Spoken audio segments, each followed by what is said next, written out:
Quais foram as ideias que tanto mudaram o mundo no século XX? Que ideias nos trouxeram até aqui?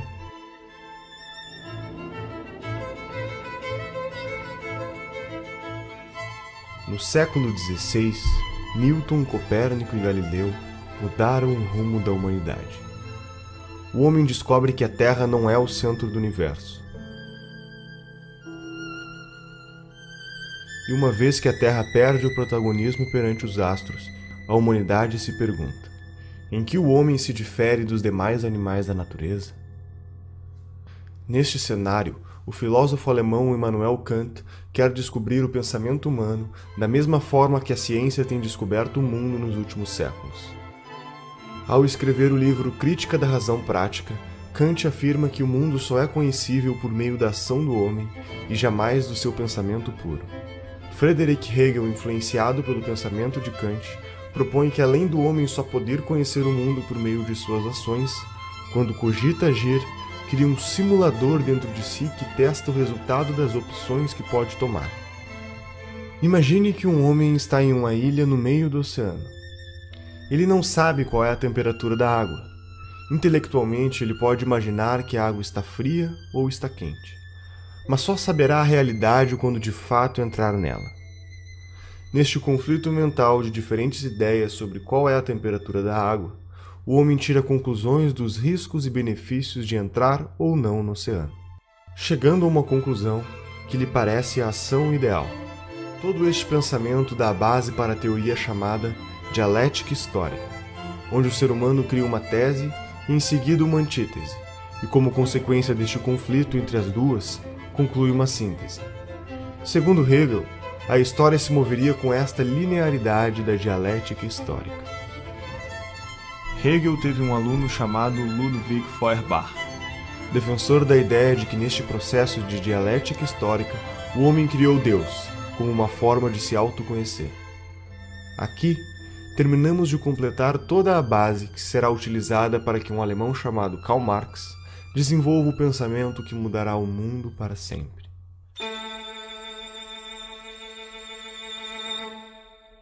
Karl Marx estudou Hegel por 10 anos, tempo suficiente para se convencer da dialética histórica e consagrar o sentido da criação de Deus proposto por Feuerbach.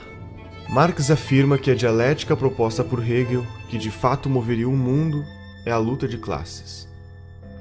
Aristocráticos contra plebeus, senhores feudais contra camponeses, burgueses contra proletários.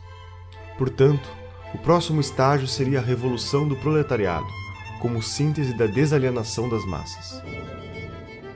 O trabalho de Karl Marx alcançou os ouvidos de um senhor chamado Moses Hess, que o apresentou para Friedrich Engels para que juntos publicassem um manifesto comunista, alertando os proletários de que eles deveriam se rebelar e protagonizar uma revolução que iria destruir o que Marx tinha dado o nome de capitalismo, com o objetivo de chegar na utopia do ápice da humanidade. Marx e Engels fundaram diversos movimentos comunistas nacionais e internacionais, que serviam para cooptar operários, formar sindicatos e organizar greves por meio da propagação da consciência revolucionária.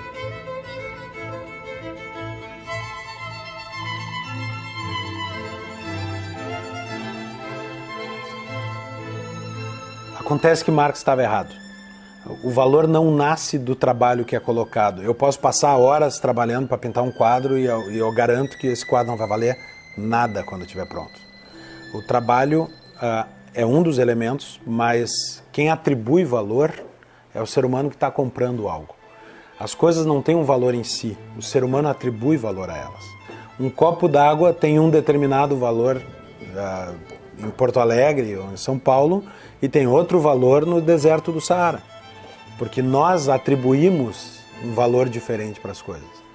A teoria do valor trabalho está errada e ela foi desmentida pelos austríacos, começou na escola austríaca com Karl Menger, a demonstração de que essa ideia de valor trabalho é economicamente falsa. E sendo economicamente falsa, todo o resto do marxismo que está sustentado nessa ideia deveria ter caído por terra. E por que é que não caiu por terra? Porque aos marxistas, talvez não a Marx, Mas aos marxistas pouco interessa a verdade científica do que disse Marx. Interessa mais a teoria da revolução, que derivou de um erro. Agora o pessoal pensa que o movimento comunista se define por uma ideologia. Né? Eu digo que vocês estão loucos. Nasceram ontem, não estudaram nada, absolutamente nada. O movimento comunista já trocou de ideologia 1 bilhão de vezes. Né? Se você ver, Karl Marx começa dizendo que o movimento socialista é a expressão do interesse objetivo do proletariado. Passados 100 e poucos anos, o teórico novo do movimento comunista, Ernesto Laclau, diz o seguinte: a propaganda do partido cria a classe social que ele em seguida vai representar. Eu digo, ué, é teoria inversa, mas ela continua com o mesmo nome, continua sendo marxismo. Isto é próprio do pensamento dialético, converter-se no seu contrário quantas vezes for necessário. O comunismo não é uma ideologia de maneira alguma, o comunismo é uma cultura. É quando suas ideias florescem entre os jovens russos e o que parecia apenas uma ideologia transforma-se no que será o maior genocídio da história da existência humana. Vladimir Lenin tinha 17 anos quando seu irmão tenta explodir a carroça do czar russo, Alexandre III, como forma de protesto de um grupo terrorista do qual ele fazia parte. Seu irmão falha e é condenado à morte. A partir deste momento, Lenin intensifica sua vida política por meio dos estudos de direito, até que conhece a obra de Marx e Engels, nos livros Manifesto Comunista e O Capital. Lenin foi se tornando cada vez mais radical e, nos meados da Primeira Guerra Mundial, entende que é a oportunidade perfeita para antecipar a Revolução Proletária por meio da revolta armada. Em outubro de 1917, Lenin cria o primeiro país comunista da história.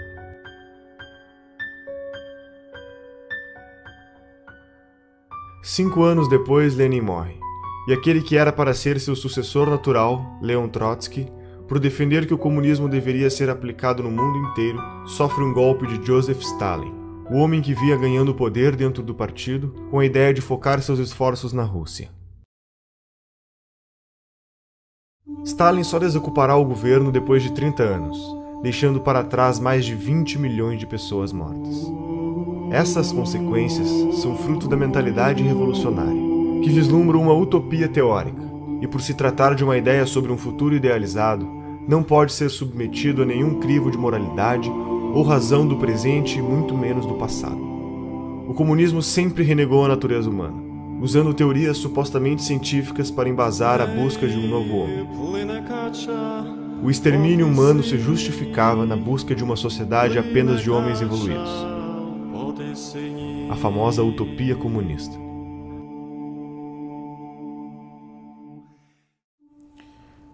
O nível de psicopatia de Stalin pode ser medido pelo que ele fez com a Ucrânia. Né? Entre 32 e 33, o país que fazia parte, então, da União Soviética foi cercado.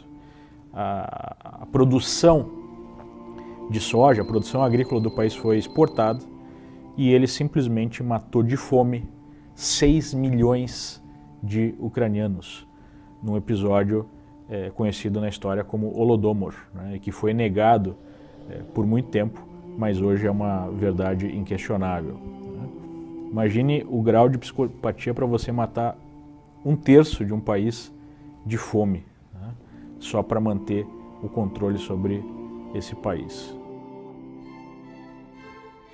Alguns marxistas, à parte da União Soviética, observaram os acontecimentos e acusaram Stalin de não estar realizando a ditadura do proletariado que fora prometida, mas apenas uma ditadura do Estado cruel e sanguinária. Em nenhum lugar do mundo aconteceu a revolta do proletariado. A revolta do proletariado é uma fantasia. A União Soviética não tinha proletariado quando se deu a Revolução de 17. A Revolução de 17 aconteceu por uma elite intelectualizada que era tudo menos classe trabalhadora. As informações que chegavam era de que, bem, eles abriram mão da liberdade, mas eles têm acesso a tudo. E quando a União Soviética caiu de podre, não teve uma invasão, não teve tsunami, não teve terremoto, porque o socialismo, ele captura as consciências, e aquelas que ele não consegue capturar, ele esmaga, ele mata. E a grande massa, né, não tinha acesso a nada. O cara levava 10 anos juntando dinheiro. Se daqui a pouco um vizinho delatasse que você, porventura, estaria conspirando contra o regime, o sujeito sumia da noite para o dia e as crianças eram levadas para um orfanato. Ele é, na verdade, um sistema opressor. O socialismo, o comunismo é um sistema arcaico, violento, assassino, né? E que, sobretudo, impede as pessoas de exercerem um direito fundamental, que é a liberdade, né? Os dois direitos principais do indivíduo, do ser humano, é a vida e a liberdade. O socialismo, o comunismo suprime isso. Obviamente que a visão stalinista já tinha dado frutos. Nós tínhamos na China já a mesma forma de governo através da ação do Mao Tse-tung, que talvez matou mais pessoas do que o próprio Stalin, né? Dependendo aí da fonte histórica, a gente fala de 40 a 80 milhões de mortos só na China. Ou seja, o vírus stalinista já tinha se disseminado. As subdivisões do pensamento comunista começam a ganhar força. O grande erro de todos os sovietólogos americanos durante 60 anos foi acreditar que o movimento comunista era um braço da União Soviética, quando não é. A União Soviética é um órgão dentro do movimento comunista internacional. E a dissolução da União Soviética automaticamente cria, vamos dizer, uma decomposição que é absorvida pelo corpo do movimento comunista. Revigora o movimento comunista, né? É como você amputar um órgão doente e você fortalece o resto do corpo, né? O movimento comunista nunca dependeu da União Soviética. Ele se alimentou dela enquanto pode. Basicamente, a coisa é essa. A União Soviética foi um órgão do movimento comunista e não o movimento comunista. Por que os caras estudavam assim? É muito simples. Quem estudava isso? Os sovietólogos eram funcionários do governo americano. Eles não eram funcionários de um partido, né? De um movimento internacional, como os comunistas. Então, eles olhavam tudo do ponto de vista do conflito entre estados. Não é isso? Então, tem o Morgenthau, na época, a teoria do Morgenthau é a seguinte: os agentes fundamentais da política internacional são estados. Não são. O movimento comunista é muito maior do que um estado. Enquanto na União Soviética, a Revolução Russa seguia o radicalismo da revolta armada bolchevique, outras correntes foram ganhando força ao reforçar que o comunismo poderia ser implementado gradativamente, por meios menos radicais. Foi o caso da Sociedade Fabiana, fundada por Hilbert Bland e George Bernard Shaw.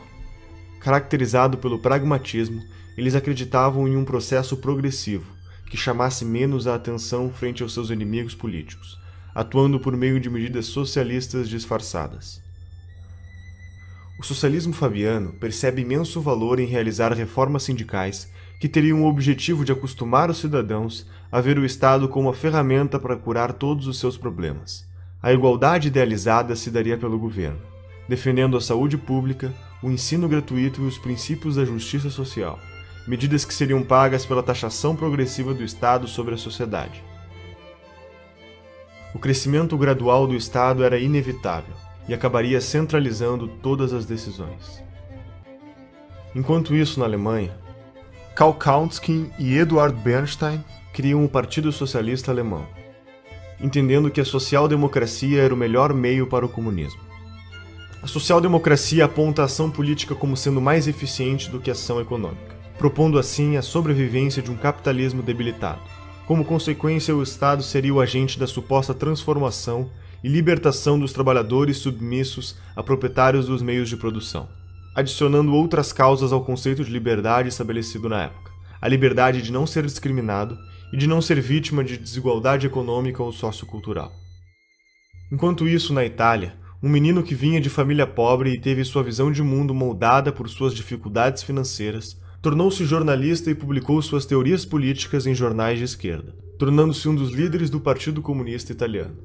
Seu nome era Antonio Gramsci, e com 31 anos de idade, acaba sendo preso e condenado a 20 anos de prisão pela política italiana do regime Mussolini. Na cadeia, escreve os 32 cadernos do cárcere. E estas reflexões iriam ecoar no mundo ao descrever como o Estado usa as instituições culturais para conservar o poder. Dentre as várias formas de processo transformador da sociedade em socialismo, a teoria do Gramsci é talvez a que melhor se aplica ao que tem acontecido no mundo e no Brasil. Porque o socialismo, o comunismo, o marxismo perdeu em tudo. Ele só não perdeu na cultura, né? Na cultura, ele é hegemonicamente vitorioso.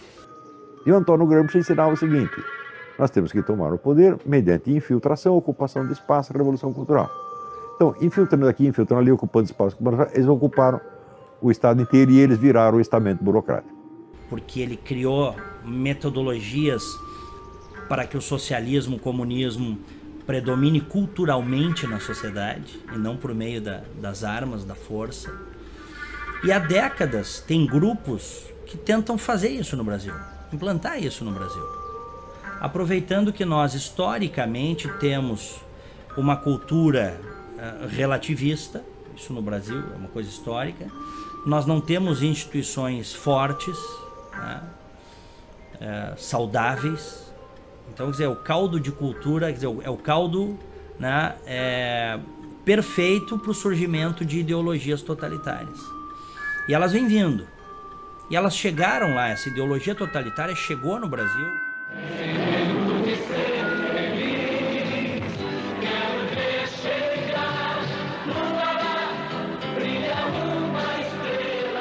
Para Gramsci, uma ditadura sem hegemonia cultural jamais resistiria por muito tempo, e este era o problema do regime stalinista, pois todos os aspectos culturais da sociedade, sua filosofia e sua literatura, formariam a superestrutura da sociedade que também devia ser derrubada. Gramsci propõe que, através do controle do sistema educacional, das instituições religiosas e dos meios de comunicação, seria possível reconstruir, criar e reproduzir uma hegemonia cultural comunista. Paulo Freire, o patrono da educação brasileira, foi um dos discípulos do pensamento gramsciano. Que existe uma tendência natural ao mundo acadêmico e produção de ideias a abraçar a causa socialista, né? Porque é um mundo em que você pode falar o que quiser. Estou falando principalmente no mundo das ciências humanas, que é onde está essa produção. Você pode falar o que quiser, porque não, um aluno de ciências humanas dificilmente vai quebrar uma empresa, porque ele não vai abrir uma empresa. Dificilmente ele vai derrubar um avião, porque ele não vai pilotar avião, certo? Portanto, você pode inventar como o mundo é, inventar como os seres humanos são, propor uma solução que você tem na cabeça, dizer como todo mundo devia agir, porque os alunos vão sair dali, vão beber, vão transar, e se eles forem trabalhar depois, eles vão arrumar emprego como professores, então eles vão poder repetir a mesma história, ou eles vão, na realidade, basicamente gerar gasto em algum órgão do governo. O Gramsci é o cara que vai desenvolver a ideia de que o partido é a única instituição dentro daquilo que a gente chama de democracia modernamente, muito erroneamente, por sinal, é a única instituição que ela consegue aumentar o próprio poder. O judiciário não consegue, sei lá, você sendo chefe do executivo geralmente você não consegue, você precisa fazer isso tudo de dentro de um partido, você não faz aquilo ali sozinho, você precisa da estrutura partidária para isso. Mesmo que você ganhe mais eleições, por exemplo, você tem aqui seus cupinchas dentro do legislativo, se cada um é de um partido, vocês podem se entender ali intelectualmente, mas vocês não conseguem aumentar o poder de vocês, a não ser no próprio partido. Então o Gramsci fala assim, não quero mais essa revolução, revolução tá brega, revolução não pega mais.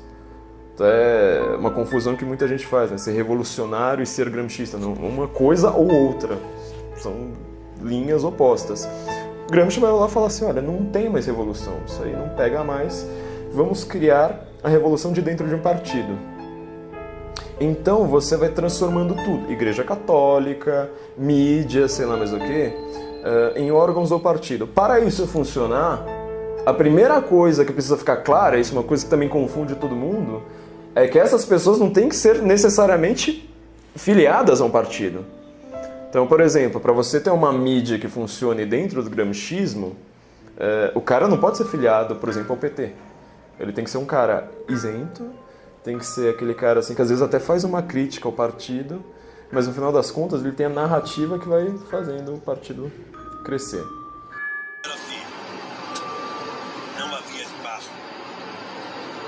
Os partidos à esquerda chegam ao poder via eleitoral, que é a lei 98, que, portanto, não tinha que ficar preocupado com toda a eleição, tinha que se pensar em organizar a sociedade.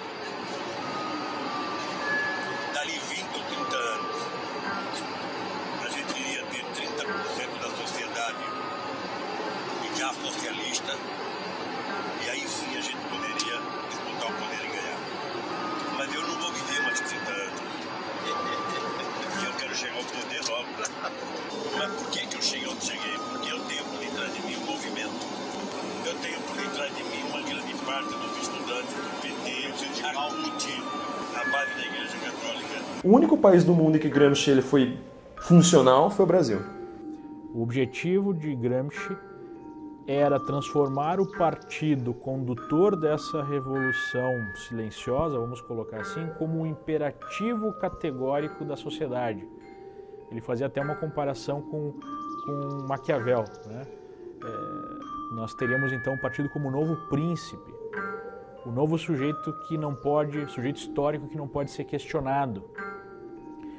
Do ponto de vista moral, para a moral gramsciana, qualquer coisa que é a favor do partido é algo correto. Qualquer coisa contra o partido é algo errado. E nós vemos isso lá no Brasil durante a defesa, né, dos sujeitos, dos petistas que saquearam o país. Não, eu não fiz isso para enriquecer pessoalmente. Mentira, muitos fizeram para enriquecer pessoalmente. Mas o ponto é, eu fiz isso para defender o partido, eu fiz isso para defender a revolução, então eu não posso ser questionado.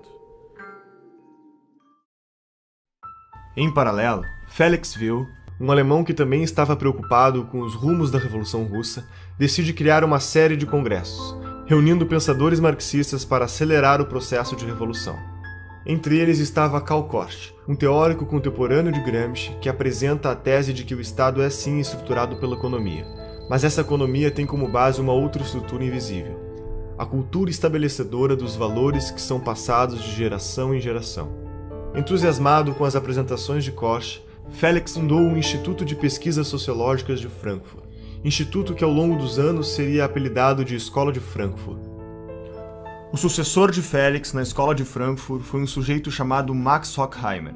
E assim como Gramsci acreditava em uma nova hegemonia cultural e na destruição da estrutura dos valores que se perpetuavam por meio da autoridade da igreja, da família e da escola. Segundo a Escola de Frankfurt, os pais ensinam aos filhos o que é certo e errado por meio do castigo e educam através do exemplo da família. A igreja estabelece os dogmas morais que condicionam a ação do homem e a escola condiciona o comportamento por meio do ensino. Para a Escola de Frankfurt, se tratava de um ciclo vicioso que deveria ser atacado e destruído. Uma vez que as instituições entrassem em crise, o Estado cada vez mais assumiria as responsabilidades do ensino dos valores para as novas gerações, tendo a oportunidade de estabelecer a hegemonia cultural comunista. Dando continuidade ao movimento, Horkheimer, Theodor Adorno e Jürgen Habermas, junto com outros pensadores, vão fundar a teoria crítica. A teoria crítica busca a síntese entre o pensamento de Marx e das ideias de Freud, o fundador da psicanálise. A ideia na prática era simples. Se criticarmos tudo o que existe, o processo de dialética histórica trazida por Hegel será acelerado, e, consequentemente, a utopia comunista irá chegar mais rápido. Passa a ser prática comum das instituições de produção teórica adotar a crítica sobre todos os aspectos da sociedade até a sua exaustão, para então derrubá-los. A Escola de Frankfurt cunhou o termo indústria cultural. Segundo eles, a indústria cultural nada mais é do que a cultura que serve aos interesses dos opressores, dos donos do capital, da burguesia em geral. E essa indústria cultural precisaria ser combatida através da teoria crítica. Então a cultura burguesa, ela teria como objetivo anestesiar, digamos assim, as classes proletárias. E a teoria crítica seria uma forma de questionar essa indústria cultural através da educação, através da arte, né? Enfim, livros, filmes. E através dessa teoria crítica nós teríamos uma conscientização maior das classes oprimidas, segundo eles, para fazer a revolução. Isso vai servir como matéria-prima para que na França o filósofo Jacques Derrida crie o desconstrucionismo, que é um método de retirar o significado de um texto para colocar um novo significado pretendido. Este método é aplicado não só em textos, mas também na retórica política e ideológica em geral. Por exemplo, a análise desconstrucionista da Bíblia pode levar a entender que se trata de um livro dedicado à superioridade de uma raça e de um sexo sobre outro sexo, ou a análise desconstrucionista da obra de Shakespeare pode concluir que se tratam de obras misóginas que defendem a opressão da mulher.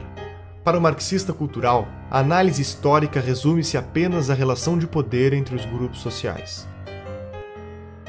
O desconstrucionismo é a chave do que chamamos de politicamente correto, porque é através dele que surge o relativismo moral, que reinterpreta toda e qualquer relação social, valor ou tradição cultural de acordo com as necessidades das causas políticas do momento. Um membro importante da Escola de Frankfurt foi Herbert Marcuse. Foi um membro do Partido Social Democrata Alemão e desenvolveu trabalhos nos Estados Unidos. Em seu livro O Homem Unidimensional, Marcuse afirma que a sociedade industrial chegou a um ponto onde o proletariado, classe responsável pelo movimento da história, deixa de ser agente transformador da sociedade, porque os avanços do capitalismo tornam a vida destes grupos tão confortáveis que suas vontades revolucionárias teriam acabado. Então, para dar continuidade à teoria de Marx, detecta que o grupo revolucionário ou a nova massa de manobra eram as pessoas à margem da sociedade, assassinos, estupradores, ladrões, sequestradores, etc.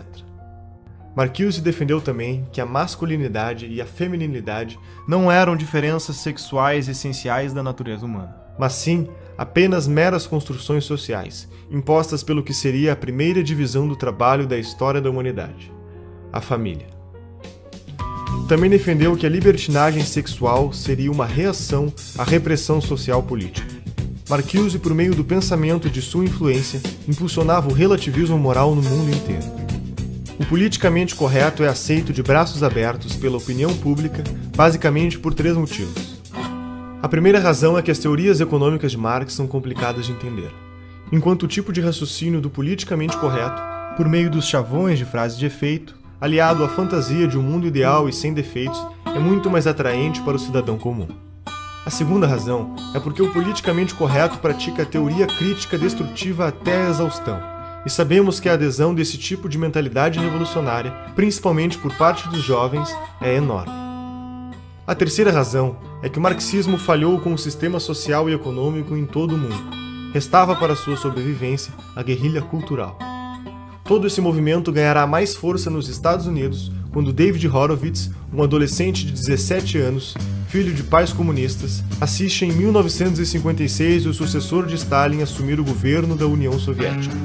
Neste momento começam a aparecer diversas denúncias contra Stalin ao tornar públicos os documentos secretos que comprovam a variedade de crimes cometidos, as traições, os campos de trabalho forçado e o genocídio. O mundo ocidental entra em choque. E neste momento, David Horowitz se desfilia do Partido Comunista e funda, junto a Marcuse e outros pensadores, a New Left. A New Left é um movimento que tinha como objetivo ser a esquerda purificada, muito mais atraente e progressista, suavizando a forma de comunicar suas intenções por meio do desconstrucionismo e reformando sua maneira de agir com base nas origens do marxismo, escondendo todos os genocídios cometidos na busca pela utopia comunista.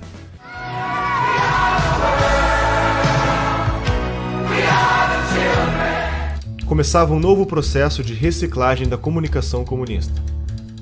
Abraçando a contracultura dos anos 60, o movimento hippie, a libertação das drogas, a libertinagem sexual e o aborto, trabalhando com slogans simples e publicitários, como "Faça amor, não faça guerra". Em 1970, Horowitz é apresentado para o líder do movimento Panteras Negras, Huey Newton, quando começa a arrecadar recursos financeiros para este movimento. David pede para sua amiga Betty Van Pater para se juntar a ela e cuidar das contas bancárias destes fundos. O corpo de Betty é encontrado boiando na Baía de São Francisco. David investiga a morte de Beth e a polícia informalmente aponta o assassino como um dos Panteras Negras. Entretanto, a polícia não prendeu o suspeito. Seus amigos da New Left, que se manifestavam em defesa das mulheres, também o ignoraram. Desconcertado, Horowitz escreve um artigo para o jornal New York Times sobre o caso, e no dia da publicação recebe a notícia de que havia acontecido uma falha e seu artigo não foi impresso. Incapaz de explicar a morte de sua amiga, David entra em uma crise existencial perante a sua ideologia marxista. Horowitz foi afastado da New Left por seus companheiros, que consideraram traição o fato do mesmo sugerir que o assassinato havia sido realizado por um membro dos Panteras Negras. Uma década depois, após este fato, David volta a escrever e denuncia como funciona o sistema de guerra política em que participou e ajudou a criar, tornando-se um defensor declarado do conservadorismo.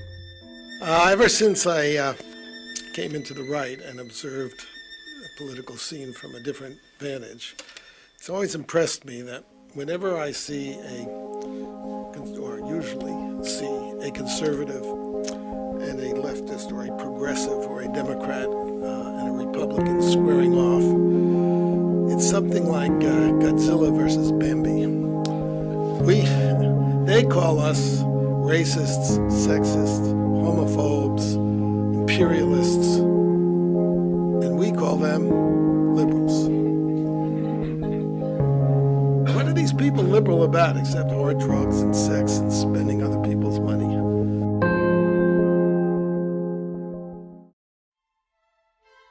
Em meados dos anos 80, Saul Alinsky pega os princípios da guerra política escritos por Horowitz e faz uma série de sofisticações metodológicas na estratégia comunista.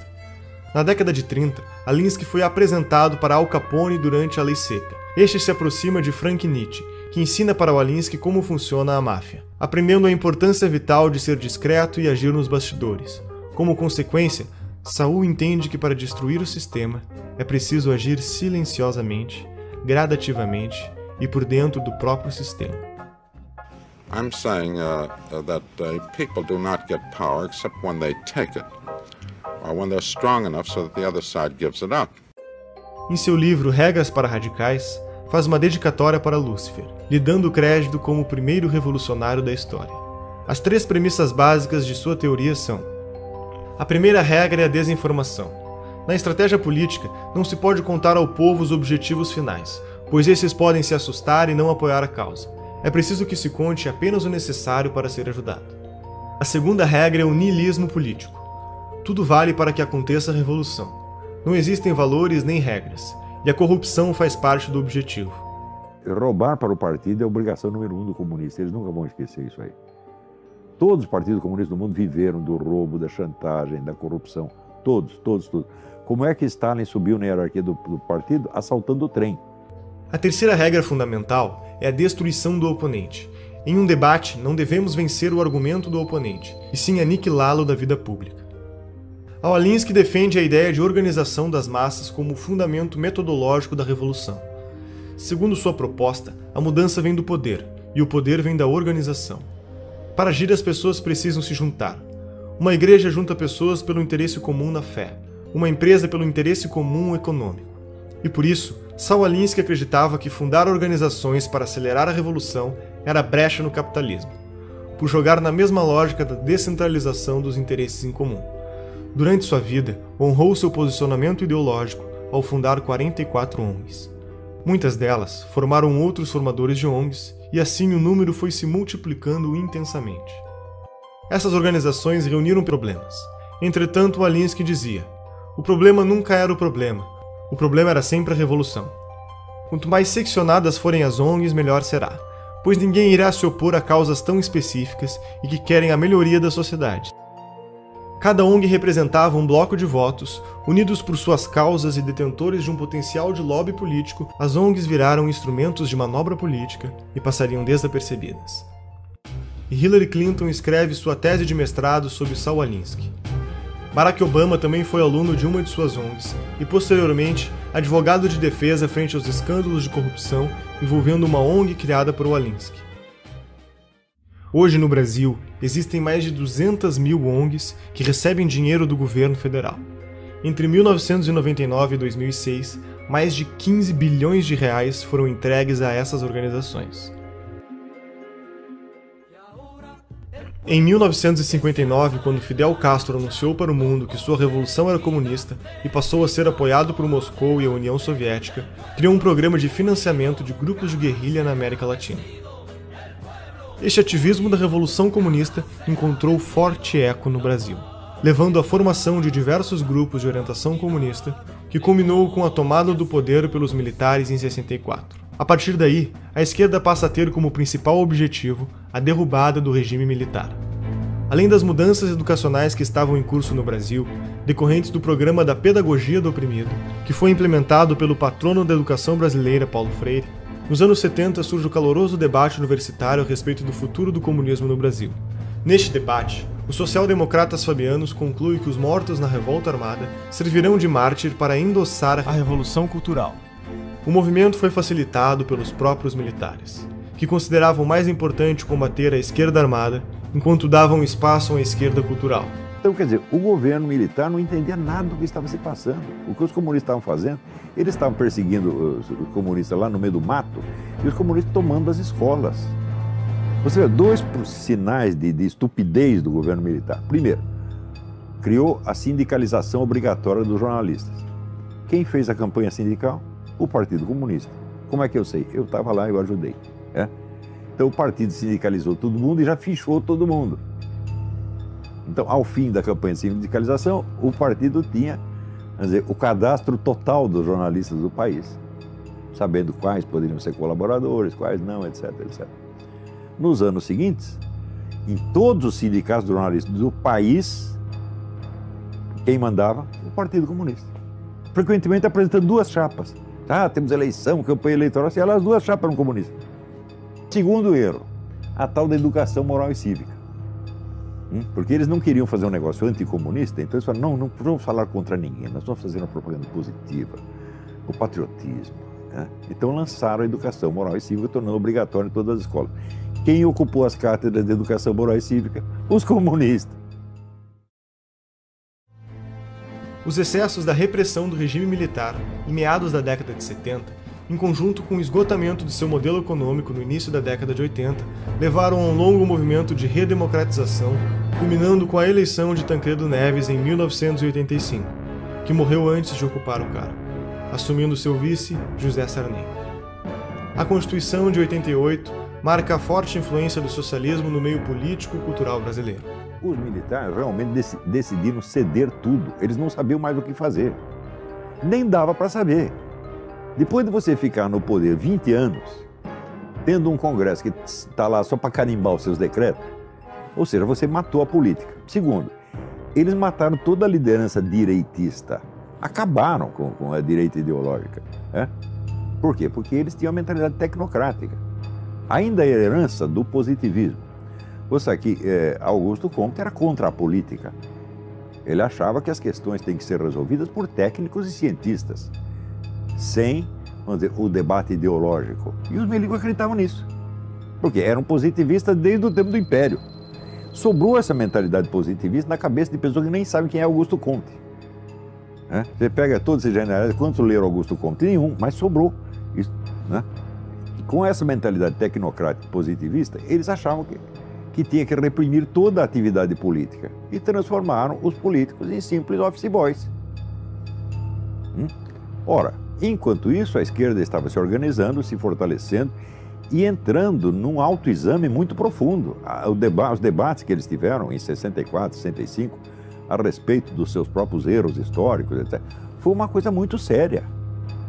Então, a esquerda estava se organizando e se fortalecendo ideologicamente, culturalmente, estrategicamente, enquanto o governo, os gênios, os golberis, desmantelavam ideologicamente a direita. Então, quando os milicos largaram a rapadura, quem pegou a rapadura? A única força política que existia, que era a esquerda. E veio já com duas caras, como é próprio. Por que você acha que marxista, comunista, estuda dialética? Dialética é a arte de você pensar duas coisas ao mesmo tempo, nunca uma só. Então, quando se cria, por exemplo, o PT e PSDB, já foi com essa ideia. O Lula sintetizou isto há muitos anos atrás, quando ele disse: Eu e o José Serra inauguramos uma nova modalidade de política. Qual é a nova modalidade de política? Nós dividimos o território. Você governa um pouco, eu governo um pouco, mas é sempre nós. E isso está em vigor até hoje. Quem foi o grande vencedor das últimas eleições? O PT caiu, quem subiu? PSDB. Ou seja, ainda continuamos, a velha divisão do território continua em vigor.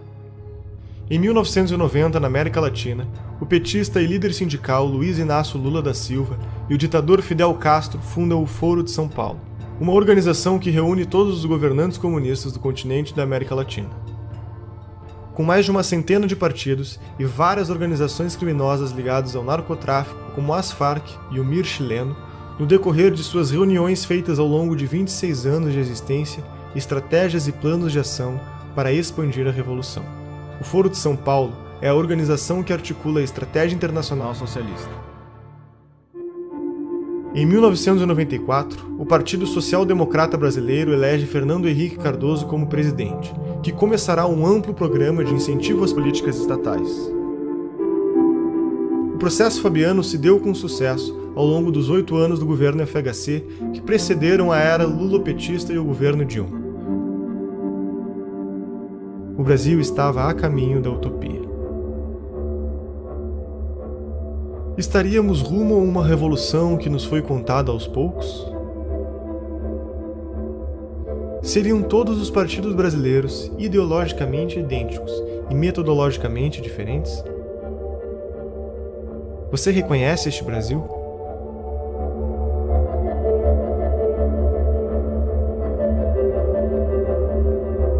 Sistema é o nome que damos a um conjunto de elementos que formam um todo organizado. Qual o sistema que vivemos no Brasil? Você já pensou em como se organiza esse sistema e quem está no comando?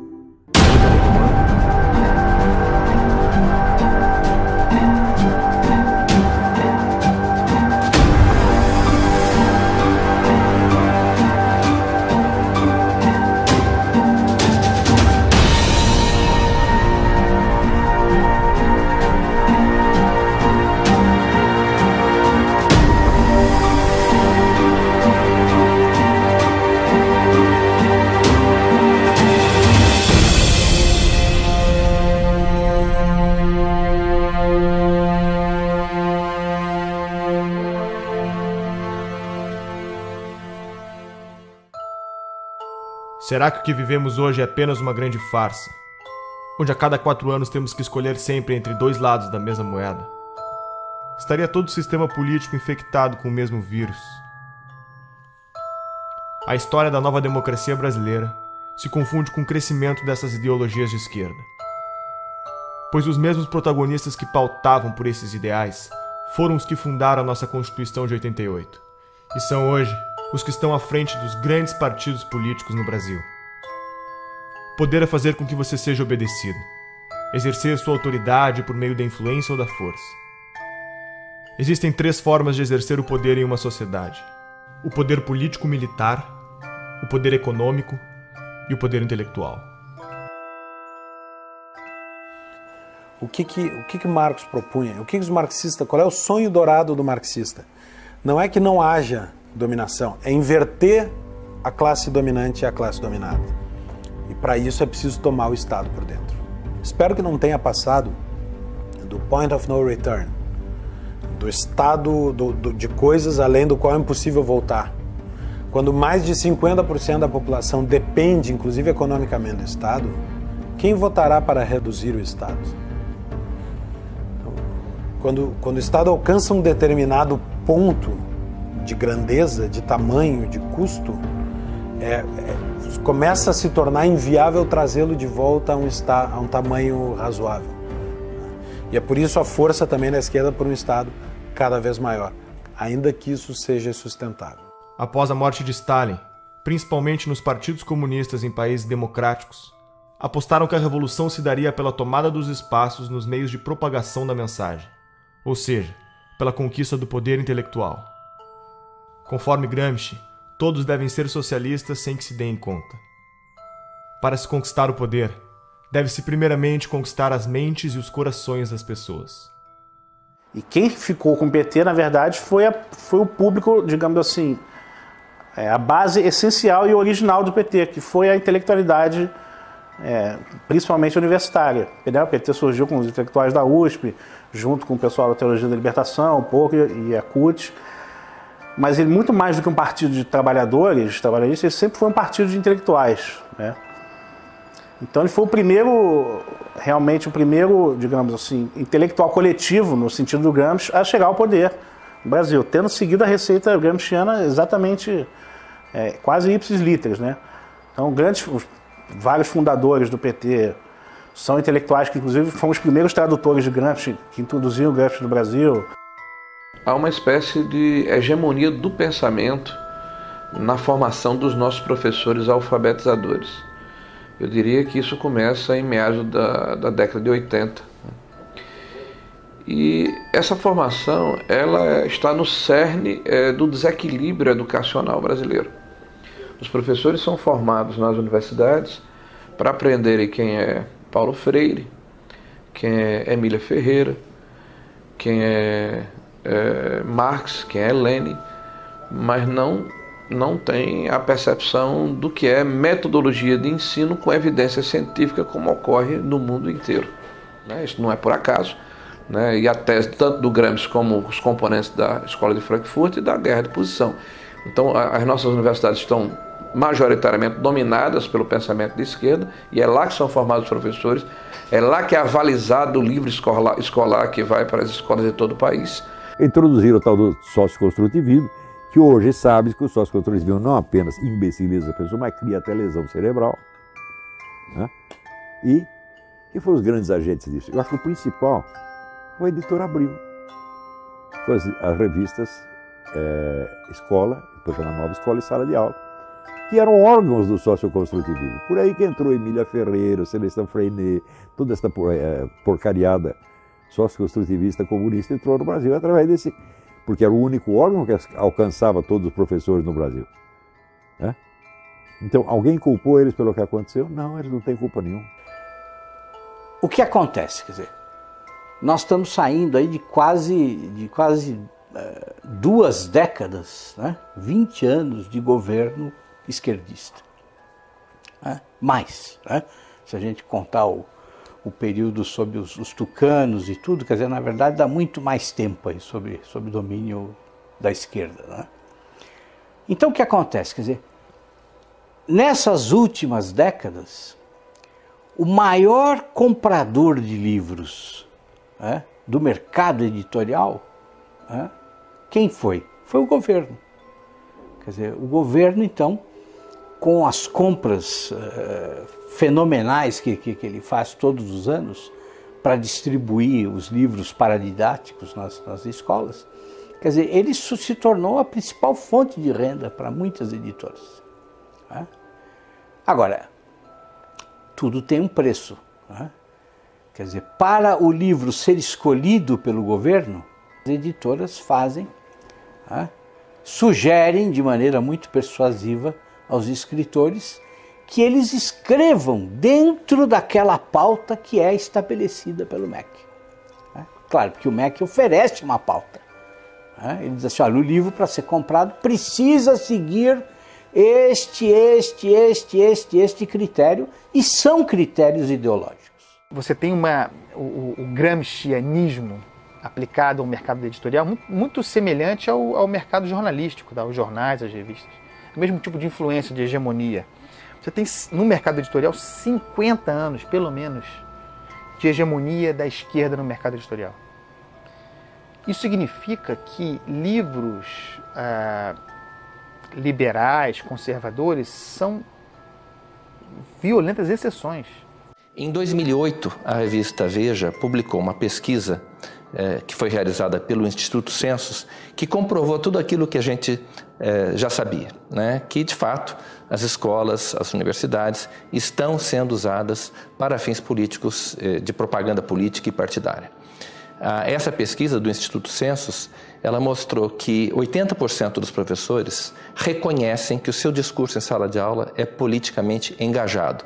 Isso é um número impressionante e que corroborou uma pesquisa feita em 2004 pela Unesco. Então, os dados dessas duas pesquisas são convergentes e mostram que para 78% dos professores brasileiros na educação básica, a principal missão da escola é formar cidadãos. E para apenas 8% é transmitir conhecimento, transmitir as matérias aos estudantes. Essa pesquisa, tanto do Instituto Census como da Unesco, comprovaram essa percepção generalizada que existe de que, efetivamente, as escolas estão sendo usadas para fins de propaganda política, de doutrinação e propaganda política partidária. Professor de filosofia, concursado. O professor não pode agir em sala de aula como um militante. Ele é um servidor público, ele é um agente do Estado.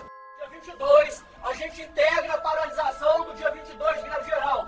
E o Estado, de acordo com a Constituição Federal, o Estado brasileiro, ele é politicamente neutro. A Constituição prevê o princípio da neutralidade política, ideológica e religiosa do Estado. Então não cabe ao professor, no exercício das suas funções, fazer propaganda de partido político, por exemplo. E muito menos, ou também não lhe cabe, mobilizar os seus alunos, manobrar os seus alunos para que eles participem de um ato político, de uma manifestação a favor ou contra uma determinada corrente que disputa o poder na sociedade. Isso é ilegal, também por força da Constituição. Dos professores que estão formando nossos alunos, 86% veem Che Guevara de forma positiva e 65% veem Lênin de forma positiva. Que cidadãos são esses que estamos formando? Nós estamos vivendo um momento muito difícil na educação brasileira. Agora, com a Base Nacional Curricular Comum, eu particularmente estou assustado com os documentos que foram publicados pelo MEC. O primeiro documento era um panfleto doutrinário e um atraso pedagógico. O segundo é um panfleto doutrinário e um atraso pedagógico um pouco menor. Me parece que é um bode na sala, né? Se criar dificuldade para se gerar facilidade. O ministro alega que vai filtrar esse processo, que vai submeter ao Conselho Nacional de Educação, mas eu não posso acreditar num conselho que está completamente aparelhado, né, que com raras exceções é formado por ativistas políticos de esquerda. Então a hegemonia política, ela inclusive agride a Constituição brasileira, que fala da pluralidade. O governo do PT é majoritariamente apoiado pela União Nacional dos Estudantes. A UNE é a entidade máxima dos estudantes brasileiros e representa cerca de 6 milhões de universitários. Em 1937, ano que Vargas decreta o Estado Novo, os estudantes fundam a União Nacional dos Estudantes, UNE. Na UNE, o mimeógrafo rodava panfletos fazendo propaganda socialista ao som da Internacional, tocada na vitrola doada pelos americanos. A União Soviética, pátria-mãe do socialismo, era o exemplo a ser seguido. E o comunismo a utopia em corações e mentes jovens pelo mundo afora. Até Carlos Drummond de Andrade fez versos para Stalin. A poesia fugiu dos livros, agora está nos jornais. Saber que resistes. Então, a UNE hoje perdeu credibilidade. A CPI da UNE é uma necessidade. Nós queremos pressionar as autoridades da Câmara nos próximos meses para que ela saia do papel. Ela está aprovada, está lida em plenário, ela tem que acontecer. A investigação principal é saber aonde foi, onde está sendo usado o dinheiro das carteiras estudantis arrecadados no Brasil inteiro. Teve uma indenização, que nós queremos saber onde aplicar esse dinheiro. Indenização pelos mortos na época da ditadura militar que tinham vínculo com a UNE. O que é isso? Foram milhões de reais via governo federal do PT, pagos por uma entidade como a UNE. E as famílias não participam disso, existiram esses casos, não existiram, tem comprovação, não, fizeram uma indenização milionária. Nós queremos na CPI da UNE saber se esse dinheiro foi usado só para pagar ônibus, manifestantes que vinham aqui fazer protesto, ou seja, o governo aparelhou a UNE, a CUT, o MST com o dinheiro do governo para simular que eles tinham apoio popular para impedir o impeachment, aparelharam esses órgãos para virem aqui para contestar projetos de lei que poderiam investigar ou a criação de CPIs. E pode ter certeza, meu feeling é que uma CPI da UNE põe mais gente na cadeia. O movimento estudantil ele é um movimento autoritário, totalitário, truculento, violento, e ele não... eu cheguei a escrever isso outro dia numa coluna na Folha. Você encontra mais debate em igreja evangélica do que na universidade. A universidade não tem nenhuma liberdade de debate, não há nenhuma possibilidade de você levantar qualquer posição contrária ao conjunto de professores que administram aquele espaço, certo? E, assim, há uma piora no sentido de que há mais jovens que chegam com um discurso fechado, identificado com a esquerda, já na universidade.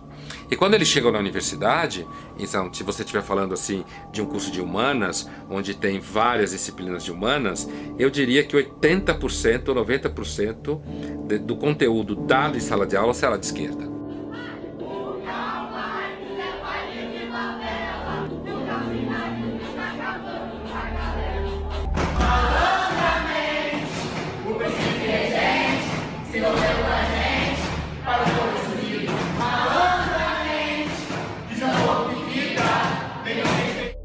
Tomar o Estado por dentro significa mudar a lógica de funcionamento, por exemplo, do Ministério da Educação. O Ministério da Educação agora deixa de ter a função de servir para Marx a burguesia e passa a ter a função de ser um elemento de revolução, de contribuir para a quebra da dominação da burguesia, da formação do proletário cidadão. Fecha muito com as teorias de educação que são aplicadas no Brasil. Essa questão da hegemonia da esquerda, né, sobretudo no meio universitário, que eu acho que isso fez muito mal para a cultura além da universidade, né, porque causou uma restrição muito preocupante, né, do imaginário das pessoas. Uma coisa que o Olavo de Carvalho fala sempre, que a sua capacidade de imaginação, de ampliar suas imagens, é muito importante para quem exerce atividade intelectual, né? Há décadas estamos formando pessoas com base no pensamento marxista. Onde toda essa gente foi trabalhar?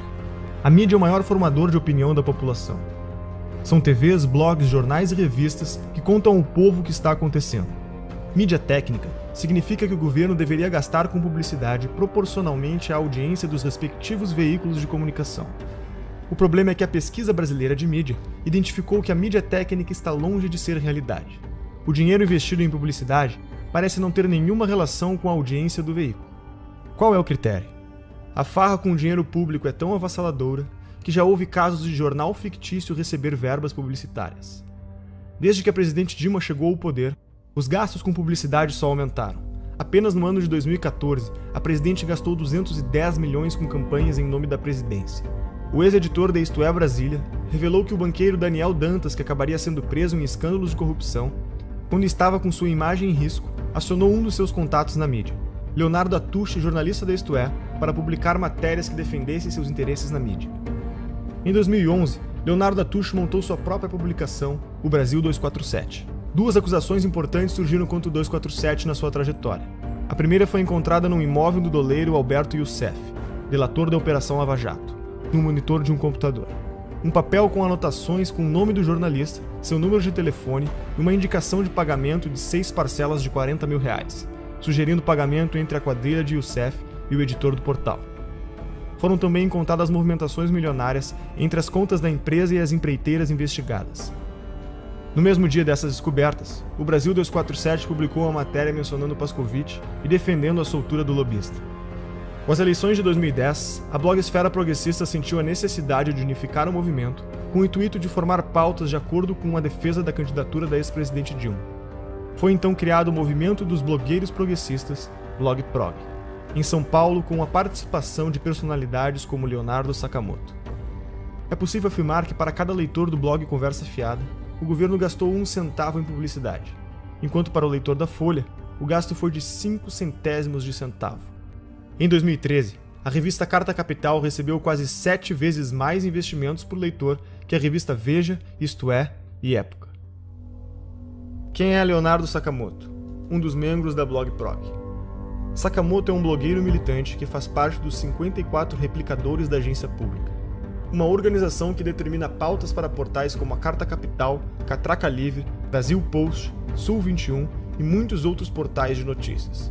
Sakamoto recebeu da deputada Maria do Rosário do PT a autorização de repasse de R$546 mil às suas militâncias. A agência pública, conforme alega seu site, recebe como financiadores fundações estrangeiras como a Fundação Ford, Open Society Foundation, Oak Foundation, entre outras. O que são essas fundações? O que elas querem? A mídia é, junto com as empreiteiras do petrolão, o segmento mais corrupto que existe. E eu posso dizer isso porque minha cabeça rolou em todos os grandes veículos de comunicação. Em todos teve interferência política. Em todos. A imprensa constrói e destrói reputações. E constrói e destrói reputações não como um projeto longo. É conforme o que lhe convém. Quantas vezes nós vimos imprensa mudar de lado, mas da forma mais descarada. Ela não diz mudei de lado. Ela simplesmente exalta uma figura aqui e depois destrói. Exalta outra figura ali e depois destrói. Me diga qual é a grande imprensa que não recebe dinheiro público, que não recebe dinheiro de governo federal, que não recebe dinheiro de estatal, que não recebe dinheiro de banco público, que não recebe dinheiro de governos estaduais e municipais. E muitas vezes a imprensa faz a política do achaque. Ah, não quer pagar? Então você vai ver. E aí bate, denúncia, bate. Como é que funciona em geral, né? Em geral você faz uma reunião de pauta. Em geral, o editor-chefe, ou secretário de redação, né, ou diretor-geral, vem ali já com a linha editorial pronta, né, troca uma ideia, a pauta é essa, a pauta é aquela, ó, você vai construir matéria nesse sentido. Então você já recebe uma orientação, ponto.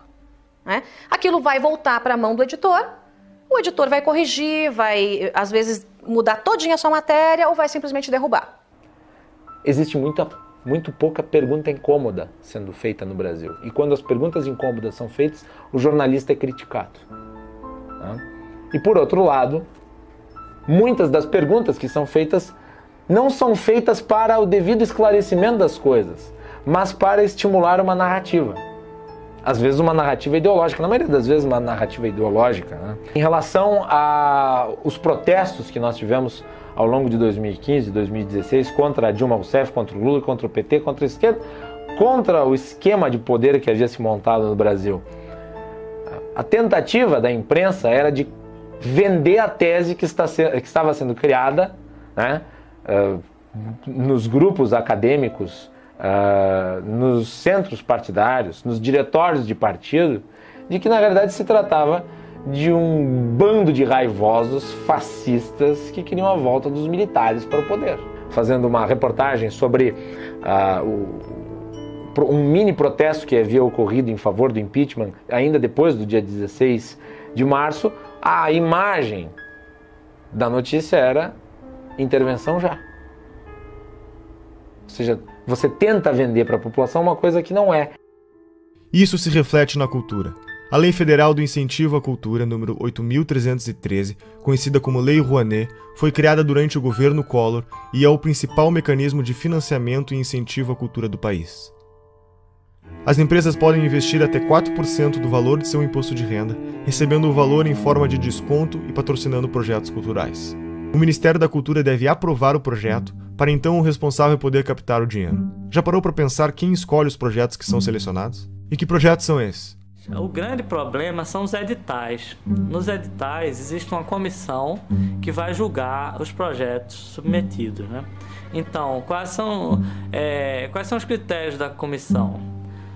Aí tem lá uma série de critérios teóricos que eles têm que seguir, né? Mas na prática, a questão ideológica vai sempre prevalecer. Por quê? Porque a maioria das pessoas que participam do julgamento de editais são pessoas de esquerda. E não é só de esquerda socialista mesmo, entendeu? Não é esquerda... essa é a tendência. Então, você achar uma pessoa que, nesse tipo de edital, que não seja assim, é raríssimo. Você me perguntar quem faz parte de julgamento edital e que não é socialista, eu não vou saber dizer. E olha que eu conheço muitas pessoas, né? Então, o critério ideológico vai sempre prevalecer. Então, por exemplo, no meu caso, se você quer fazer um filme sobre Olavo de Carvalho, eu poderia passar 30 anos tentando, submetendo aí, nunca ia passar, jamais, entendeu? A Lei Rouanet se tornou um meio legalizado de desvio de verbas públicas.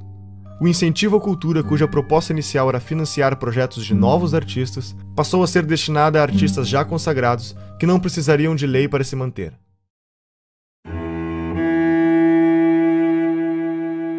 Foi justamente na gestão do Gil que começou essa deformidade da Lei Rouanet. A Lei Rouanet já existia, mas essa coisa de beneficiar artista consagrado, artista tipo Ivete Sangalo, pessoas já com nome, já com anos de carreira, isso foi na gestão do Gil. Olha, a gente está para abrir aqui a CPI da Lei Rouanet, exatamente para chamar artistas que receberam dinheiro sem precisar da Lei Rouanet. Então, o que fica suspeito, para não dizer comprovado, é que a Lei Rouanet serviu para comprar essa classe artística. Dificilmente você vê um ator se posicionando contra o PT.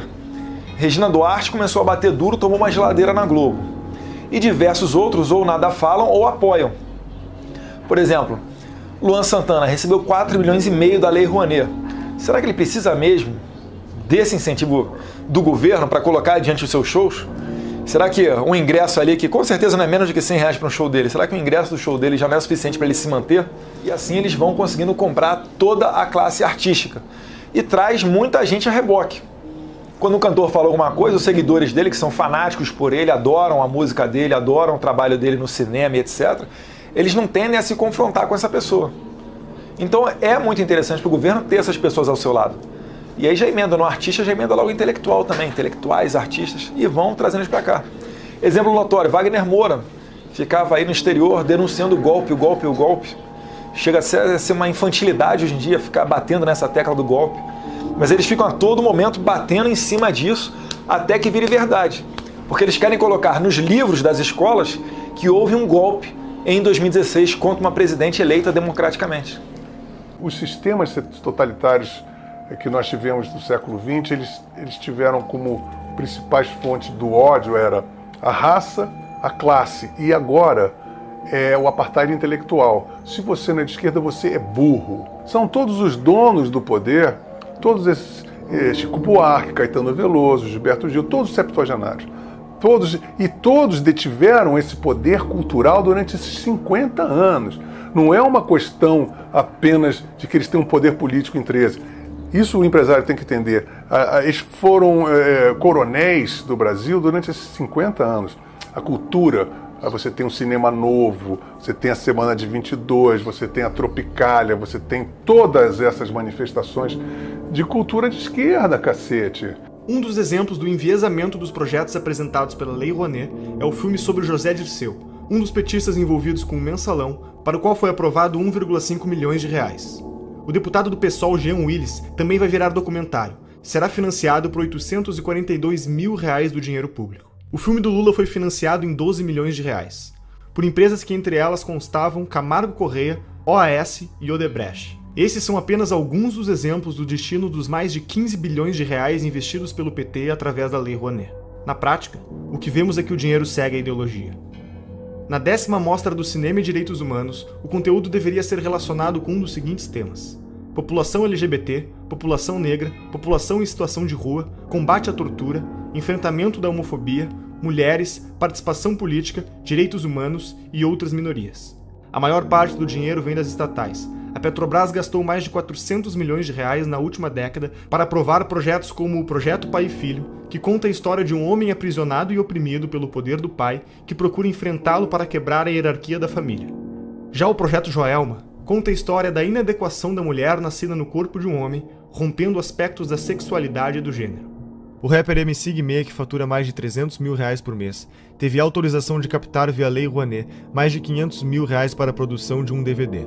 Luan Santana conseguiu aporte de 4,1 milhões de reais para cobrir sua turnê e Cláudia Leite aprovou a captação de 6 milhões de reais para fazer shows no litoral norte do Brasil.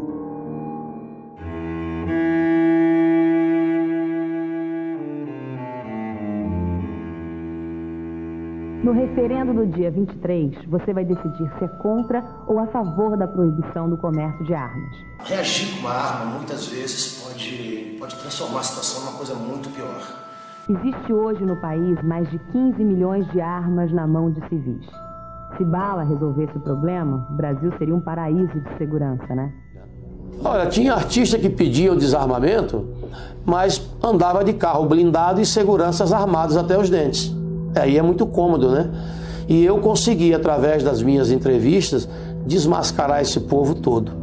O Ratinho, por exemplo, eu lembro quando eu fui lá debater no programa dele, antes de entrar no programa, eu dei uma volta nas imediações do estúdio e comprovei que o carro dele era blindado. Comprovei que ele tinha 3 seguranças armados. Ele não tinha o direito de defender o desarmamento do povo quando ele não precisava disso, né? Outra, a Angélica, para você chegar no condomínio dela, a 300 metros você não conseguia chegar. Segurança totalmente armada. Se você acredita que vestir uma camisa branca com a pombinha da paz vai salvar a sua vida, use. Mas se você acha que uma arma dentro da sua casa, se você conseguir se antecipar à ação do marginal, vai salvar a sua vida, ninguém pode te negar esse direito. E é isso que nós defendemos. O seu direito de escolha. Se você quer, cumprindo os requisitos, você tem direito garantido. Coisa que, infelizmente, o governo do PT retirou isso do povo brasileiro. A violência pode ser usada para o bem ou para o mal. É que nem arma. A esquerda adora falar que a arma mata. A gente está num país que a gente sabe que tem mais arma que habitante e que a segunda emenda, que é o direito de legítima defesa, é sagrado. Quando a gente vê a discussão de desarmamento, de Obama e companhia, não tem nada perto com o modelo brasileiro. O acesso do bandido às armas já se dá na ilegalidade. Quem segue a regra foi eu. Fui eu que passei por um processo ultra mega burocrático de 5 dias úteis que você precisa esperar de background check aqui nos Estados Unidos. 5 dias úteis. Você vai lá, compra a tua arma, que aliás custa mais ou menos 1/4 do que custa no Brasil, 1/5. A arma no Brasil custa 4, 5 vezes mais caro. Você compra a arma, espera 5 diazinhos e vai lá buscar. Foi o processo burocrático que levou. E não tem nenhum custo de despachante, R$1.000 de licença para cá e para lá, não tem nada disso. Porque é um país que entende um direito básico do indivíduo de legítima defesa. Todos os países aonde surgiram os grandes ditadores, uma das primeiras providências dele foi desarmar o cidadão. Hitler, Mussolini, esse cretino da Venezuela, são medidas adotadas para que eles não tenham resistência da sociedade. Só eles podem ter arma. Os países socialistas tendem a essa centralização, ao domínio com mão de ferro de todos os recursos do país. E isso eu acho muito perigoso, porque se esse controle centralizado cai nas mãos de uma pessoa com um caráter duvidoso, com intenções não lá tão boas, ele domina o país inteiro. Mas se for tudo descentralizado, é difícil que se instale, por exemplo, uma ditadura. Penso que é mais difícil. Inclusive, se a população estiver armada, é mais difícil que um governo imponha uma vontade que não corresponda à vontade do povo, se esse povo tiver condições de reagir. Agora, qual é a primeira coisa que se faz quando se quer dominar um povo? Desarma esse povo. O Instituto Sou da Paz, que trabalha pela redução da violência, acha que menos armas resultam em menos mortes. O que a gente precisa fazer é reduzir essa quantidade imensa que tem de armas circulando nas nossas estações. O Instituto Sou da Paz, que começou fazendo campanhas pelo desarmamento em 1997, receberam $492 mil da Fundação Ford do ano de 2007 a 2011 e $1,58 milhões da Open Society de 2013 a 2014. Que ONGs são essas? O que elas defendem? Lembra de Saul Alinsky? Segundo a CPI das ONGs realizada em 2007, foram apresentadas mais de 13 bilhões de gastos de diferentes esferas do governo. Para sindicatos foram repassados R$495.698.000. Segundo a CPI, 81 milhões foram encontrados sem justificativas de gasto. São centenas de milhões de reais todos os anos despejados nos cofres desses sindicatos que não prestam contas ao Tribunal de Contas, não prestam contas à Assembleia, prestam conta a eles mesmos. E tem mais, presidentes que passam 15, 20, 30 anos na presidência de um sindicato desse. É o estilo de Fidel Castro. Né? Eles cobram liberdade, democracia, alternância do poder, mas não praticam, porque eles são cretinos, porque eles são basofiadores, eles são pessoas que dizem, faça o que eu digo, não faça o que eu faço. Nilcea Freire foi a responsável por coordenar as operações da Ford Foundation no Brasil. Foi convidada por Lula para ser ministra da Secretaria de Políticas das Mulheres e também foi reitora da Universidade Estadual do Rio de Janeiro. Foram mais de 2 bilhões de reais investidos em ONGs com posicionamentos de esquerda. O coletivo Leila Diniz tem como definição realizar uma luta antissistêmica contra o capitalismo, o racismo e o patriarcado. Receberam $120 mil da Fundação Ford. Por exemplo, a doutrina de gênero, né, que é uma tese esdrúxula aí, que vem desde a escola de Frankfurt, de uma maneira muito forte, com o movimento feminista, né, de destruição da sociedade atual. Né, isso é uma tese muito bonita quando eles colocam assim para dourar a pílula, mas o que está por trás disso é um ovo de serpente, é um cavalo de Troia. Né? Eles querem destruir a família como um processo de transformação da sociedade e para criar não sei que mostrengo lá na frente. Né? Eu continuei tendo muitos seguidores nas minhas redes e um dos meus contratantes, inclusive, sempre se metia nos meus posts. Tudo que eu queria postar, ele queria que eu postasse coisas que defendessem os gays, ele queria que eu postasse calendários de eventos GLS do Rio de Janeiro, conquistas de movimentos gays que eu tinha que postar, tinha que falar com não sei o quê. Então, assim, eu via que que os GLS não queriam apenas que eu trabalhasse e oferecesse o meu trabalho como eu fazia normalmente. Eles queriam que eu abraçasse uma causa, uma agenda GLS. Uma agenda da qual eu nunca compactuei. A Universidade Livre Feminista, que tem como definição ser um projeto feminista construído de forma coletiva e colaborativa, receberam pelo menos $900 mil da Fundação Ford. A organização Afrografiteiras é um curso de formação em artes urbanas voltado para o protagonismo da mulher afro-brasileira. Receberam pelo menos $100 mil da Fundação Ford. E o Encontro Paranaense de Direitos Humanos é vinculado à Organização Terra dos Direitos vinculados ao MST. Receberam mais de $2.500.000 da Fundação Ford. E para onde mais o nosso dinheiro vai? O imposto sindical obrigatório é uma exclusividade brasileira. Não existe em nenhum outro país do mundo. Se você trabalha com a carteira assinada, sustenta a CUT. Além disso, as contas da CUT e de outras centrais sindicais são sigilosas. Não existe nenhuma obrigação dos sindicatos darem satisfação sobre como empregam o dinheiro que recebem do imposto sindical. O que essas fundações querem com esse investimento? Quem está por trás desse dinheiro? Um dos principais financiadores é um dos homens mais ricos do mundo, George Soros, formado na London School of Economics, universidade fundada pela Sociedade Fabiana. Soros é conhecido como o homem que quebrou a Inglaterra ao lucrar $1 bilhão em apenas um dia apostando contra a moeda britânica.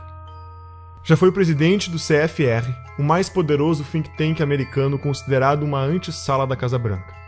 Atua em organismos internacionais, foi um dos maiores doadores da campanha de Barack Obama, luta pela libertação das drogas e dá dinheiro para revoltas e revoluções nos 4 cantos do mundo, mudando toda a mentalidade dos jornalistas e estudantes para o politicamente correto. Quais são os objetivos de George Soros? Capitalista não necessariamente seja alguém que defende o capitalismo. O cara só vive no capitalismo. Por exemplo, é como você dizer que, sei lá, Cuba é um país socialista. Não quer dizer que qualquer cubano é um socialista. Vive no socialismo. Mas não quer dizer que ele defenda. Grandes movimentos, como Occupy Wall Street, são financiados por gente como, por exemplo, a Fundação Bilderberg, Fundação Ford, George Soros, que eu comentei num podcast recente no meu site. Porque essas pessoas são o que a gente chama de metacapitalista, ou seja, alguém que funciona como capitalista sem ser, de fato. George Soros é um hiperinvestidor, cara que entende tudo do mercado.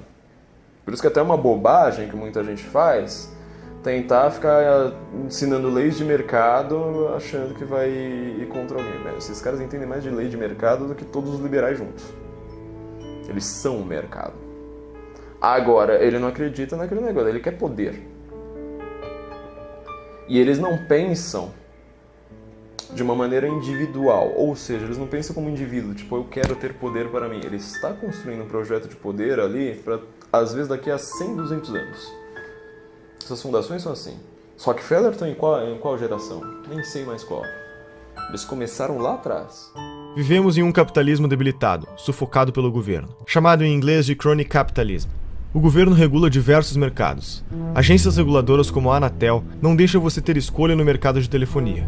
E a Ancine define uma cota de conteúdo nacional nos cinemas e nos canais de TV por assinatura. 11 milhões de pessoas trabalham para o governo brasileiro. Eles são pagos com o dinheiro da arrecadação de impostos. Todos esses funcionários têm salários vitalícios e não podem ser demitidos sem justa causa. Os nossos 513 deputados federais podem ter até 25 assessores.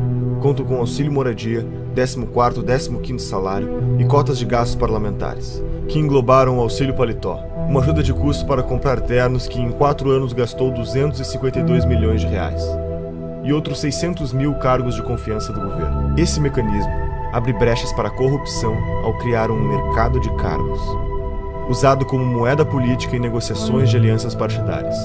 1/4 dos funcionários em cargos de confiança eram filiados a um partido, e 80% deles era do PT.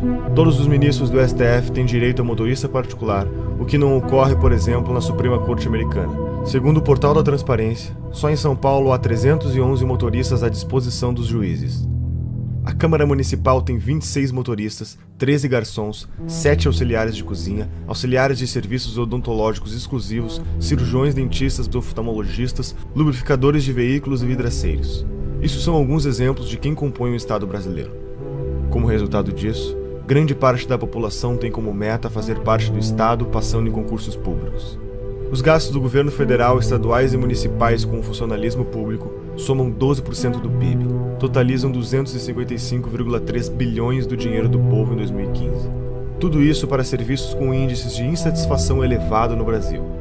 Nos últimos 13 meses, nossos governantes gastaram 544 bilhões a mais do que arrecadamos, 10% do PIB brasileiro. As maiores empresas estatais como a Petrobras, Caixa Econômica Federal e tantas outras apresentam prejuízo de 60 bilhões e escândalos de corrupção como o Petrolão, o escândalo dos Correios e outros tantos golpes citados pela Operação Lava Jato e pela história do Brasil. Eu acho que hoje em dia não resta a menor dúvida que a gente está numa atmosfera totalmente comunista. Né? As pessoas são comunistas. O comunismo tem anticorpo porque eles têm uma dialética que não se sustenta, então eles vão trocando de preferências. Agora, tem coisas importantes para a gente realçar aí. Você vê que a Rússia, que está fantasiada de ortodoxa de direita, está criando o maior exército do mundo com a China. Né? E dizem que essa aliança está por trás de todo esse Fórum de São Paulo. Que eles querem restituir a cortina de ferro com o Fórum de São Paulo. O Foro de São Paulo é a instituição que organiza a estratégia socialista na América Latina. Olha, a Internacional Comunista ela se reúne de tempos em tempos. Por exemplo, em 2005, se não me falha a memória, teve uma reunião em São Paulo e, inclusive, o líder do PSDB à época, o Aníbal Mendonça, ele era deputado ou senador, fez uma nota lamentando, né, que houve uma reunião da Internacional Socialista e não foi convidado o PSDB para fazer parte. E o pessoal ainda insiste em falar que o PSDB é um partido de direita. Não, o PSDB é um partido de centro-esquerda, são sociais-democratas. A esquerda nunca se preocupou muito em definir o que era a palavra, o que era cada palavra que ela estava usando. Na verdade, existia muito essa ambição de você ser contra alguma coisa, de você unir todo mundo, e estamos juntos nisso contra alguma coisa, então estamos no caminho certo. Né? Só que eles não diziam exatamente para onde que estavam indo e iam causando uma série de tumultos pelo caminho. Então estavam vendendo um futuro hipotético em nome do qual todas as ações no presente seriam justificadas. Aquilo foi muito fácil de entender e de aplicar aqui no Brasil, porque o debate público estava cheio desse pessoal propondo isso. E eu lembro quando tivemos a ideia de construir o Fórum de São Paulo. E aí veio a ideia, conversando com os companheiros cubanos no primeiro momento, de fazermos uma reunião da esquerda latino-americana. Tanto que muitos latinos-americanos conhecem Paulo Freire, e ele dizia,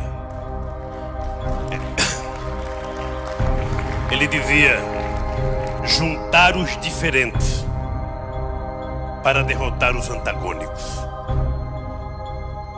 E nós e uma das forças políticas que mais contribuiu para que nós chegássemos a construir o que nós construímos foram os companheiros do Partido Comunista Cubano, que sempre tiveram paciência e experiência de nos ajudar. Não, fala-se, eu não acredito nisso, mas eu quero colocar isso na entrevista, de uma aliança, de um eixo Chaves, Fidel e Lula. Ô Boris, você sabe que isso é no mínimo uma piada de mau gosto, claro. E eu te aconselho até não repetir isso no vídeo. Violou, 10 anos atrás, você podia prever, por exemplo, uma América Latina assim: Fidel, Chávez, Morales, Bachelet, Correa, quem mais? Todos de esquerda na América do Sul. Você podia prever que isso ia acontecer? Prever não, mas nós já lutávamos por isso e já trabalhávamos por isso, inclusive porque nós criamos o Fórum de São Paulo, que lutava para isso. Depois criamos ainda o Grupo de Marbella, que é o nome da cidade, do hotel onde nós fomos no Chile, que se reuniu. Todos depois foram eleitos presidente da República. Todos foram.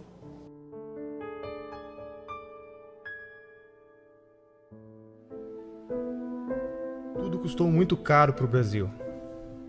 Tudo custou muito caro para o mundo. Caro para a nossa educação, para as nossas crianças. Caro para a autoestima da humanidade e para todos os 100 milhões de mortos que perderam seus sonhos em genocídios e na falta de liberdade. Herdamos a responsabilidade de acabar com a utopia. Nós temos o compromisso de aprender com o passado. Não podemos deixar esse episódio da história desconhecido. É nosso dever documentar tudo para que nas próximas gerações os jovens saibam que está na mão deles preservar a trajetória da humanidade. O mundo anseia pela verdade para se libertar e continuar crescendo. Não é só economia nem só política. É a manifestação dos valores da nossa sociedade, das nossas famílias, dos nossos antepassados e de todos os nossos filhos. Despertamos intelectualmente. Não há mais espaço para ditadores monopolizarem nas nossas vidas. Agora precisamos quebrar a dominação cultural que nos foi imposta.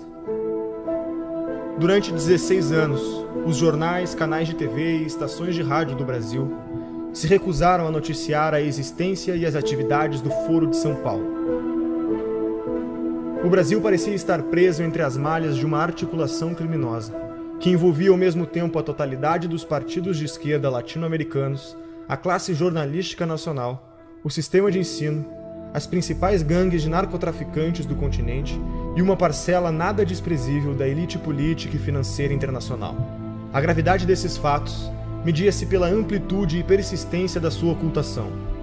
Crescendo em segredo, o Foro de São Paulo tornou-se o motor principal das transformações históricas no continente, enquanto a ignorância geral fazia com que os debates públicos e a vida cultural se afastassem da realidade, se transformando em uma engenharia de alienação, fortalecendo ainda mais o crescimento de um esquema de poder que se alimentava da sua própria invisibilidade. A queda vertiginosa do nível de consciência pública nessas condições era inevitável. Um dos aspectos mais perigosos da situação é a facilidade com que os culpados se desvencilham de qualquer tentativa de denúncia, qualificando-a de teoria da conspiração. Mas quem falou em conspiração? O que vemos é uma gigantesca movimentação de recursos, de poderes, de organizações, de correntes históricas, tudo documentado. É o inimigo onipresente e invisível, sonhado por Antônio Gramsci.